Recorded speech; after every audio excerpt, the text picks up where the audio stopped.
독일에서 가장 유명한 수학자인 크리스티안 헤세는 2000년 미국 대선 당시 조지 부시 후보의 득표 결과도 벤포드의 법칙과 일치하지 않았다.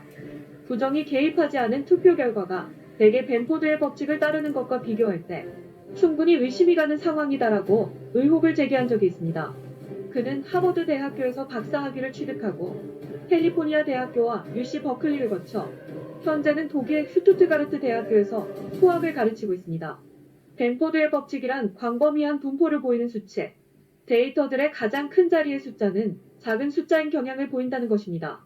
즉, 데이터들을 추출했을 때 가장 큰 자리의 숫자가 1일 확률은 30%, 9가 첫째 자리로 올 확률은 5%로 가장 큰 자리의 숫자가 1일 확률이 가장 높다는 것입니다. 예컨대 365의 시작 숫자는 3입니다. 무작위 데이터 가운데 무슨 숫자가 처음에 많이 등장할지는 언뜻 우스운 질문처럼 보입니다. 1부터 9까지 숫자가 무작위로 균등하게 나오는 것이 당연해 보이니 말입니다. 하지만 벤포드의 법칙은 그렇지 않다고 말합니다. 1, 이 가장 높은 비율로 나타나고 그 다음이 2, 다음이 3이나 4 등으로 비율이 순서대로 낮아진다는 것이 벤포드 법칙입니다. 공학자이자 물리학자인 프랭크 벤포드는 100년 전쯤 이 불공평한 세계를 발견했습니다. 거기에 마음을 완전히 빼앗긴 채 강의 길이, 호수의 면적, 유명인들의 집 주소, 자연에서 관찰한 각종 보편적 상수들 등 수천 개의 데이터 세트를 수집 및 분석했고 첫 자리 숫자의 분포가 고르지 않을 때가 매우 많다는 사실을 확인했습니다. 벤포드의 법칙이 실생활에도 도움이 될까요? 당연히 그렇습니다.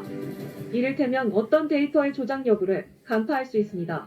실제로 많은 데이터 분석가가 벤포드 법칙의 정확도를 확신하고 있습니다. 이 법칙은 미국의 국세청과 한국의 국세청에서 회계 조작을 잡아내는데 절대적으로 사용하고 있습니다. 미국과 유럽의 각종 세무조사 당국도 국민들의 세금 신고서를 벤포드의 법칙으로 검토합니다. 벤포드의 법칙에 어긋나는 세금 신고서는 보다 면밀하게 추가 조사에 들어간다고 합니다.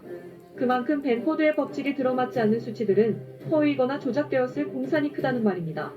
이러한 벤포드 법칙은 현재 미국 회계사들 사이에서 미국 대선 부정선거 의혹을 뒷받침하는 증거로 폭발적으로 이용되고 있습니다. 승부 조작이나 논문 조작, 여론 조작을 밝혀내는 벤포드 법칙을 이번 미국 대선이나 대한민국 총선에 대입해보면 이 두 곳의 선거가 모두 이자연 법칙에 가까운 수학 법칙을 철저하게 위배하고 있음을 알 수 있습니다. 표를 보면 상단 좌측 주황색 선은 벤포드 법칙 적용 기준선입니다. 좌측의 트럼프 청색선은 벤포드 법칙에 나란히 가지만 바이든의 청색선은 겨울날 눈밭에 누렁이가 날뛰는 것처럼 날뛰고 있습니다. 일반인인 우리가 보기에도 매우 불규칙한 분포를 보임을 알 수 있습니다. 따라서 바이든의 투표는 상당히 이 벤포드 법칙에서 어긋난 것으로 투표 조작을 의심해 볼 수 있습니다. 아래의 도표를 보면 위스콘신주의 2020년도 대선 투표율은 89.3%였습니다. 이것 역시 수학적으로 거에 있을 수가 없는 그런 확률입니다. 회색의 일직선의 선이 위스콘신주의 평균 투표율 선입니다. 역대 선거 투표율을 보면 회색의 평균선에서 크게 벗어나지 않고 왔다 갔다 합니다. 그런데 이번 대선에서는 갑자기 하늘 위로 선이 치솟습니다. 89.3%, 이건 뭐 위스콘신에 사시는 10명 중 9명이 투표를 했다는 겁니다. 여기 어디 북한이랍니까? 공산주의 국가 빼놓고 이런 투표율이 가능하긴 한 걸까요? 이것은 민주주의 국가에서 있을 수가 없는 통계입니다. 이를 한국 총선에도 대입해 볼까요? 민주당 관내 사전투표를 표시하는 하늘색 선은 벤포드 법칙에 크게 벗어나 있는 것을 볼 수 있습니다. 아무리 그래프를 못 보는 막눈이라 하더라도 위의 표에서 유독 눈에 띄는 두 개의 선이 보이실 것입니다. 파란색 선과 빨간색 선입니다. 정말 웃긴 건 관내 사전투표에서 민주당과 통합당의 득표수가 벤포드 법칙에 어긋나 있습니다. 이러니 통합당이 끽소리 못하고 있었던 것이죠. 한국이나 미국이나 통계학적으로 도대체가 이해할 수 없고 확률적으로도 나타날 수가 없는 통계치가 나오기 때문에 부정선거 의혹을 제기하고 수사를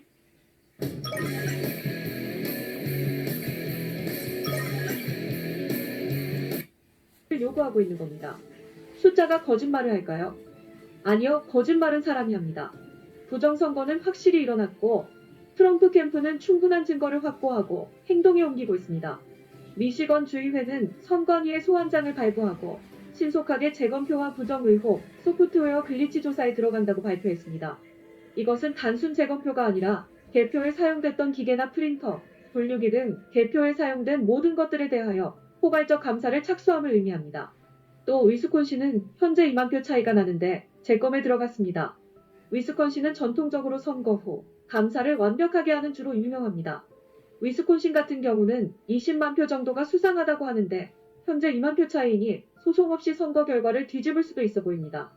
트럼프 역시 트윗에 위스콘신의 상황이 좋아 보인다고 글을 남겼습니다. 아무튼 편안하게 지켜보면 승부가 뒤집히는 주들이 추가적으로 나타날 것으로 보입니다. 물론 이 벤포드 법칙이 부정선거의 100% 확실한 증거는 아닙니다. 하지만 의심을 해볼 계기를 충분히 제공합니다.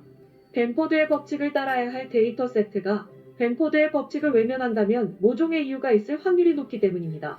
한 가지 사례를 들어보면 미국 은행들은 연방국세청에 그간 고객들에게 얼마만큼의 이자를 지급했는지를 신고를 합니다. 해당 수치가 정직하다면 벤포드의 법칙과 일치합니다. 만약 고객들이 신고한 수령이자 액수가 벤포드의 법칙을 위배한다면 그건 중간에 뭔가가 새나갔다는 뜻이 되어 바로 정밀조사에 착수하게 됩니다. 또 몇몇 개발도상국들이 자국의 경제지표들을 유리한 방향으로 세계적으로 조작한다는 정황도 최근 포착된 바 있는데 당시에도 벤포드의 법칙이 중대한 단서로 작용했습니다. 2000년 미국 대선 당시 조지 W. 부시 후보의 득표 결과도 벤포드의 법칙과 일치하지 않았습니다. 부정이 개입하지 않은 투표 결과가 대개 벤포드의 법칙을 따르는 것과 비교할 때 충분히 의심이 가는 상황이었습니다. 그 당시부터 가짜 투표, 즉 부정선거가 이루어지고 있었던 것 아닐까요? 물론 숫자를 조작하는 이들 중에는 솜씨가 뛰어난 전문가도 많이 있을 것입니다. 하지만 지금 우편투표, 사전선거에 개입한 이들이 누구입니까? 메이드 인 차이나 중공입니다. 중공의 데이터 마사지사들은 고급 기술을 사용하지 않았습니다. 자신들이 바라는 꿈과 같은 허황된 숫자들을 입력하고 조작합니다.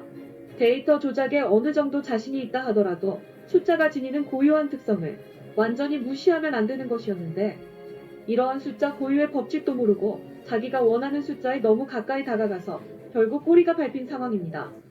수의 세계에서는 우연이라 해서 아무런 법칙도 따르지 않는 것은 아니며 무작위 선택과 분포 속에도 일정한 법칙이 있다고 봅니다. 우연도 자기만의 특징과 패턴을 지니고 있다는 겁니다. 심지어 우연의 법칙이라는 말도 있지 않습니까? 그 많은 법칙 때문에 수치 조작 행위 대부분은 각종 검색기와 전문가들에게 발각될 수밖에 없는 것입니다. 아무리 솜씨가 좋은 전문가라 하더라도 조작한 수치를 진짜처럼 보이게 만드는 행위는 예술의 영역에 속합니다.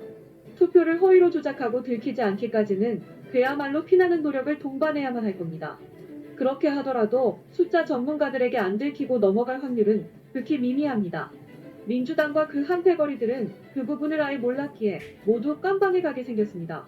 수학자 크리스티안 헤세는 벤포드 법칙을 심하게 위배하는 통계가 있다면 즉시 쓰레기통에 버리는 게 이익이라고 말합니다. 해당 통계를 신뢰할 경우 더 큰 규모의 쓰레기 데이터만 누적되기 때문입니다. 한국은 중공장계가 계산을 잘못해서 180석이 나오는 바람에 부정선거 의혹이 터졌죠.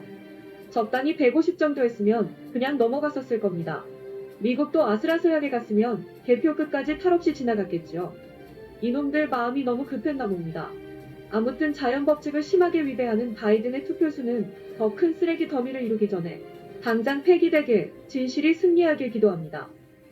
이상으로 자유포커스 뉴스를 마칩니다. 현재의 정치적 상황과 상관없이 구독자님들의 개인의 삶은 완전 행복하시길 바랍니다.